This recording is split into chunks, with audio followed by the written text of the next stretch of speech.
Good morning student, আশা করি তোমরা ভালো আছো। তোমাদের আলো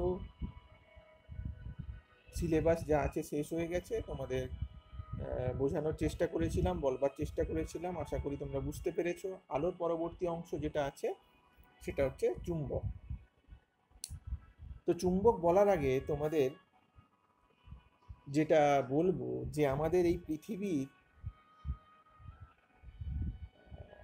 যদি আমরা জানতে চাই যে কত ধরনের বল কাজ করে, বল মানে ধরো সহজ ভাষায় তোমাদের বোঝানোর একটা চেষ্টা করছি যে ধরো বল মানে যেটা দিয়ে আমরা যেটা প্রয়োগ করে আমরা বিভিন্ন ধরনের কাজ করি সেটাকে বল বলতে পারি।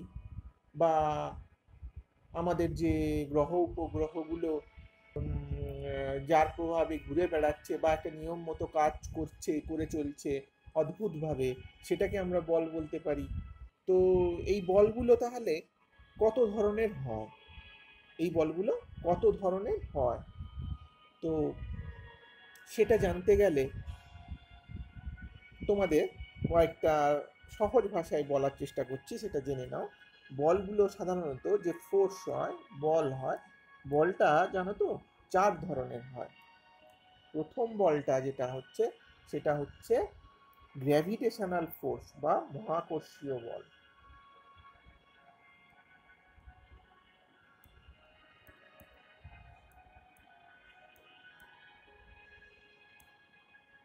দ্বিতীয় যে বলটা সেটা হচ্ছে ইলেকট্রোম্যাগনেটিক ফোর্স। ইলেকট্রোম্যাগনেটিক ফোর্স সেটা কিরকম হয়?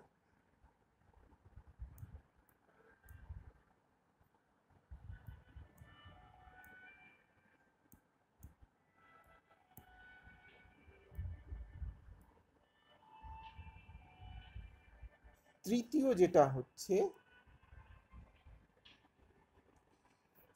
নিউক্লিয়ার ফোর্স, নিউক্লিয় বল। এইটুকু জেনে রাখো, এই নিউক্লিয় বলটাই হচ্ছে দু রকমের হয়। একটা হচ্ছে খুব স্ট্রং, মানে খুব শক্তিশালী, আর একটা হচ্ছে খুব দুর্বল।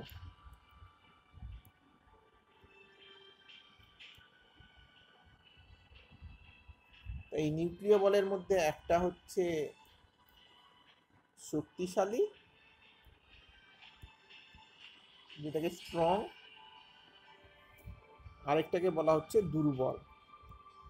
তাহলে সোজা কথায় আমরা যদি বলতে পারি যে বল ক রকমের, তাহলে কিন্তু আমাদের বলতে হবে বলটা হচ্ছে 4 রকমের। সাধারণত মহাকর্ষীয় বল, গ্র্যাভিটেশনাল ফোর্স, ইলেকট্রোম্যাগনেটিক ফোর্স, নিউক্লিয় বল যেটা হচ্ছে তার মধ্যে দু ধরনের আছে, একটা হচ্ছে শক্তিশালী, একটা হচ্ছে দুর্বল। তো এখন মহাকর্ষীয় বলের কথা তোমরা সবাই জানো। আমরা এই যে পৃথিবীতে আছি, পৃথিবীর আমাদের সব প্রত্যেকটা বস্তুকে তার নিজের কেন্দ্রের দিকে আকর্ষণ করে, এটাকে বলা হচ্ছে অভিকর্ষ বল। আর অভিকর্ষর বলটা যখন পৃথিবীতে এই বলটা, তখন তাকে বলা হচ্ছে অভিকর্ষ, কিন্তু পৃথিবীর বাইরে যখন বলটা, তখন তাকে বলা হচ্ছে মহাকর্ষ বল। আরেকটা হচ্ছে ইলেকট্রোম্যাগনেটিক। ইলেকট্রো কথাটা হচ্ছে তড়িৎ, তড়িৎ বল। তড়িৎ বল যেটা হয় সেটাকে বলা হচ্ছে তড়িৎ, তড়িৎ সংক্রান্ত ব্যাপারে যে বলটা কাজ করে তাকে বলা হচ্ছে তড়িৎ বল। আরেকটা হচ্ছে ম্যাগনেটিক। ম্যাগনেটিক মানে হচ্ছে চুম্বক শক্তি। চুম্বক শক্তি যেটা আমাদের আজকে আলোচ্য বিষয় বা পড়ার বিষয়। এখন এই চুম্বক আর তড়িৎ, জানো তো ছেলেরা, দুটোই প্রায় কাছাকাছি বলে এরা দুজনেই মিলে একটা বল তৈরি করে, যাকে বলা হয় ইলেকট্রোম্যাগনেটিক ফোর্স। এই যে আমরা আলো পড়েছিলাম, আলো তোমাদের বলেছিলাম আলোটা হচ্ছে তড়িৎ চুম্বকীয় তরঙ্গ, সেই কথাটা এখানে এসছে। তো এখন তোমরা এই ছোট বেলায় তো এতটা জানবে না, কিন্তু এইটুকু জেনে রাখো যে তড়িৎ আর চুম্বক খুব কাছাকাছি দুটো বল, তারা কিন্তু একসঙ্গেই প্রায় থাকে ওয়েভ আকারে। এইবার সেটা আমরা পরে জানবো। এবার আজকে আমরা চুম্বক সম্বন্ধে কিছু জানার চেষ্টা করব। তো চুম্বক সম্বন্ধে জানতে গেলে চুম্বকের একটা গল্প প্রচলিত আছে যে ম্যাগনেসিয়া অঞ্চলে ম্যাগনেস নামক একটা মেষপালক ম্যাগনেস নামক একটা মেষপালক কি করেছিল না, একদিন ভেড়া চড়াতে গেছিল। ভেড়া চড়াতে গিয়ে, আগেকার দিনে তো তো ওদের জুতো তখন পেরেক দিয়ে তৈরি হতো। তো পেরেক মানে তো লোহা। তো একটা পাহাড়ে ও যখন মেষ পালন করছে, মানে মেষ চড়াচ্ছে, তখন দেখলো যে ওর পাটা আটকে যাচ্ছে।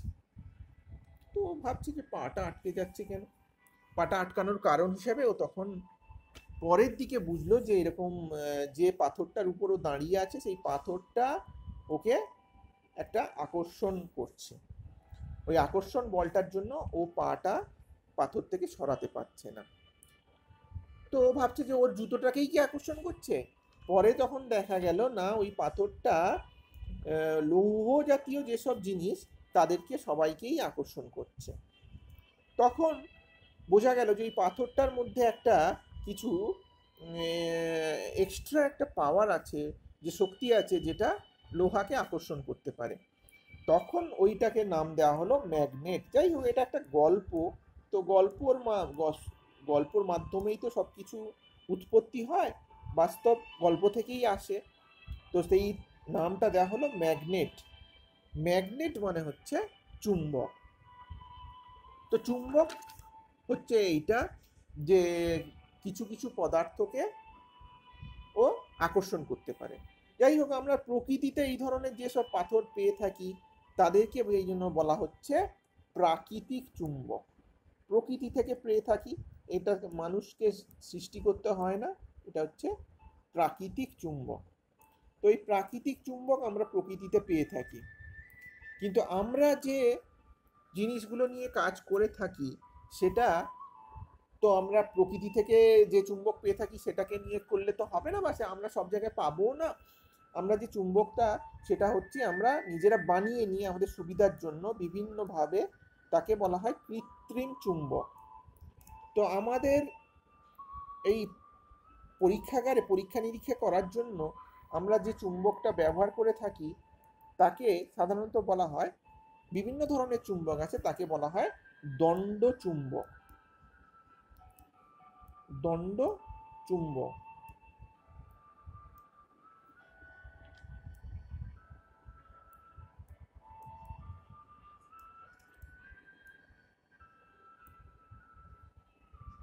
দণ্ডচুম্বক। তো এই দণ্ডচুম্বক দেখতে কেমন হয় না, দণ্ডচুম্বক অনেকটা আয়ত ঘনকাকৃতি একটা চুম্বক।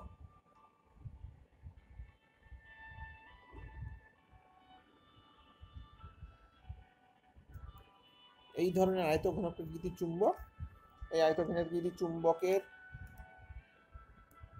এক সাইডে লেখা থাকে এন, এক সাইডে লেখা থাকে এস। এন মানে হচ্ছে নর্থ, উত্তর মেরু বলা হয়। আর এস মানে হচ্ছে সাউথ, মানে এটাকে দক্ষিণ মেরু বলা হয়। তাহলে আমরা একটু ভালোভাবে দেখি চুম্বক কেমন হয়। না, এই রকম দণ্ড চুম্বক এরকম হয়। আমি তার উপরটা আঁকলাম শুধু, তার এন আর এস। এইবার চুম্বক যাকে আকর্ষণ করে তাদেরকে কি বলে বলো তো? চুম্বক যাকে আকর্ষণ করে তাদেরকে বলা হয় চৌম্বক পদার্থ। তাদেরকে বলা হয় চৌম্বক পদার্থ। তাহলে চুম্বক যাদের আকর্ষণ করে তাদেরকে বলা হয় চৌম্বক পদার্থ। চৌম্বক পদার্থ থেকেই কিন্তু এই কৃত্রিম চুম্বকগুলো তৈরি হয়। মানে চুম্বক যেসব পদার্থকে আকর্ষণ করতে পারে, যেমন লোহা, ইস্পাত, এই ধরনের পদার্থগুলো থেকেই আমরা এই কৃত্রিম চুম্বকের আবার সৃষ্টি করতে পারি। আর চুম্বক যেসব পদার্থকে আকর্ষণ করে না তাদেরকে আমরা কি বলবো? তাদেরকে অবশ্যই বলবো অচৌম্বক পদার্থ। তাদেরকে বলবো অচৌম্বক পদার্থ।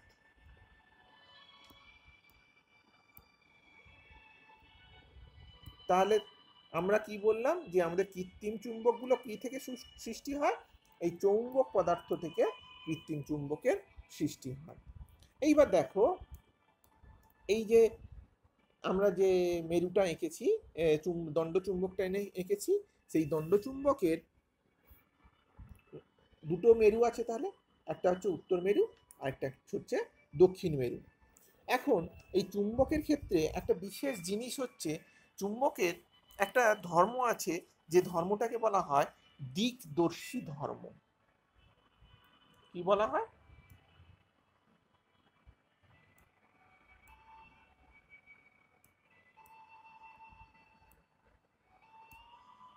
মানে আমরা এই চুম্বকটাকে যদি ধরো এরকম একটা সুতোতে বেঁধে, ভালো করে এরকম একটা সুতোতে বেঁধে ঝুলিয়ে দিয়ে একটু নড়িয়ে দিলাম, এদিক থেকে এদিকে নড়িয়ে আবার ছেড়ে দিলাম, ছেড়ে দিলে দেখা যাবে চুম্বকটা কিছুক্ষণ কাঁপার পর আবার এই উত্তর মেরুটা, তুমি যেখানে চুম্বকটাকে ঝরিয়েছ সেই উত্তর দিক, যেটা আমাদের যেটা মানে ভৌগোলিক উত্তর দিক, সেই উত্তর দিকে এইটা থাকবে।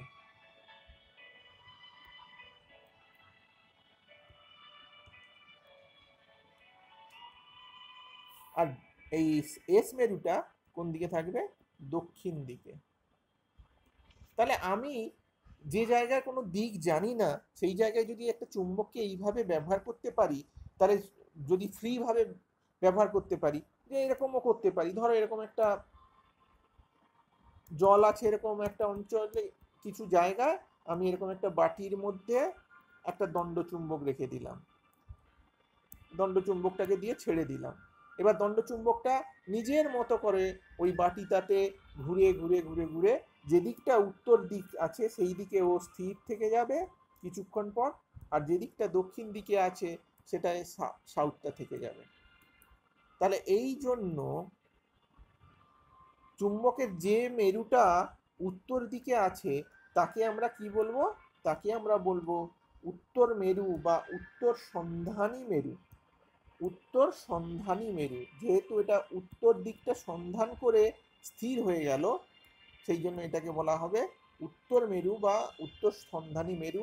আর অন্য দিকটাকে বলা হবে দক্ষিণ মেরু বা দক্ষিণ সন্ধানী মেরু।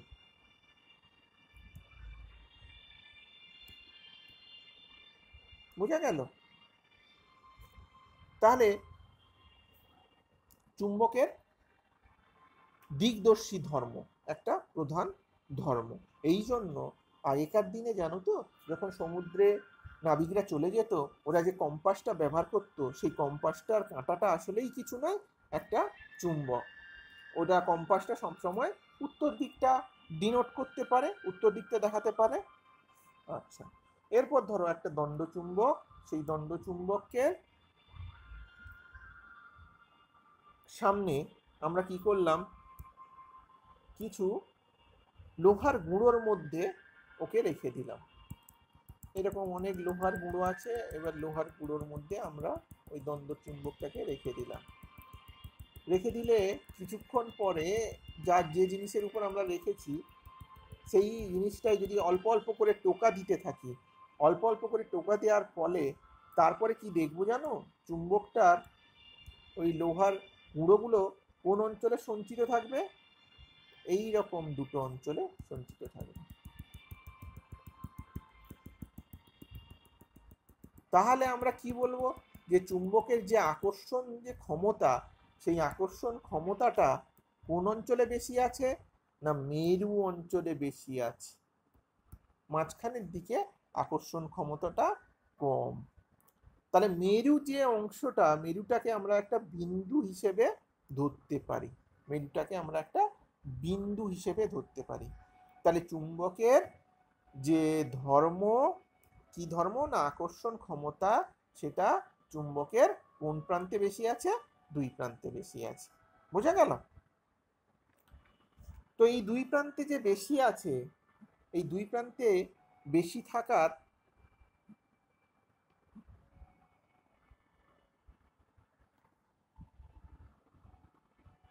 তোমাদের বইতে দেখো,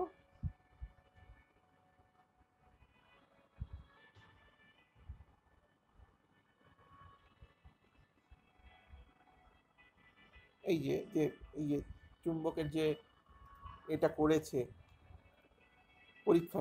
পরীক্ষাটা দেখো, চুম্বকের এই দুই প্রান্ততে বেশি দেখতে পাচ্ছি আমরা চুম্বকের। এইবার যেটা হচ্ছে চুম্বক দৈর্ঘ্য, চৌম্বক দূরত্ব বা চৌম্বক দৈর্ঘ্য কাকে বলে। তাহলে আমরা দেখলাম যে চুম্বকের মেরুগুলো, চুম্বকের যে জ্যামিতিক দৈর্ঘ্য তার একটু ভেতরের দিকে অবস্থান করে, তাই তো। তাহলে এই ভেতরের দিকে অবস্থান করে মানে ঠিক একদম চুম্বকের প্রান্তে থাকে না। তাহলে সেই চুম্বকের প্রান্তে না থাকার জন্য সেটা কি হয় না, চৌম্বক দৈর্ঘ্য মানে দুটো মেরুর মধ্যবর্তী দূরত্বকে আমরা বলছি চুম্বক দৈর্ঘ্য। দেখো এইটা যদি এন মেরু হয়, এইটা এস মেরু হয়, তাহলে এই দুটোর মধ্যেকার দূরত্বটাকে বলা হচ্ছে চৌম্বক দৈর্ঘ্য। তাহলে সেই জন্য চৌম্বক দৈর্ঘ্য যে সংজ্ঞাটা বিজ্ঞানীরা দিয়েছে সেটা কেমন না, চৌম্বক দৈর্ঘ্য সমান এই যে এর গোটাটা দূরত্ব, মানে এইখান থেকে এই অবধি যে দূরত্ব, এটাকে বলছে চৌম্বকের জ্যামিতিক দৈর্ঘ্য। চৌম্বকের জ্যামিতিক দৈর্ঘ্য, চৌম্বকের জ্যামিতিক দৈর্ঘ্য গুণিতক জ্যামিতিক দৈর্ঘ্য থেকে একটু কম, সেই জন্য 0.86, এইটাকে বলা হচ্ছে চৌম্বক দৈর্ঘ্য, যেটা তোমাদের বইতে লেখা আছে। চৌম্বক দৈর্ঘ্য সমান চুম্বকটির জ্যামিতিক দৈর্ঘ্য গুণিতক 0.86। এবার এই যে চৌম্বক দৈর্ঘ্য, যে চুম্বকের যে দৈর্ঘ্য, সেইটাকেই বলা হচ্ছে চুম্বকের অক্ষ। ঠিক আছে, এইবার আরেকটা জিনিস তোমাদের এখানে দেখিয়েছে যে একটা চুম্বককে দেখো, দণ্ড চুম্বককে এখান থেকে হ্যাং করা আছে, প্রথম ছবিটাই দেখো। এরপর দেখা যাচ্ছে আরেকটা চুম্বককে নিয়ে এসে ওর উত্তর মেরুটাকে উত্তর মেরুর কাছে নিয়ে যাচ্ছে। কি দেখতে পাচ্ছ না, উত্তর মেরুটা ঘুরে যাচ্ছে, অন্যদিকে ঘুরে গেল, উত্তর মেরুটা অন্যদিকে ঘুরে গেল। আবার দেখা যাচ্ছে যেই দক্ষিণ মেরুটা উত্তর মেরুর কাছে নিয়ে আসছে, তখন যেন ও আবার আকর্ষিত হচ্ছে।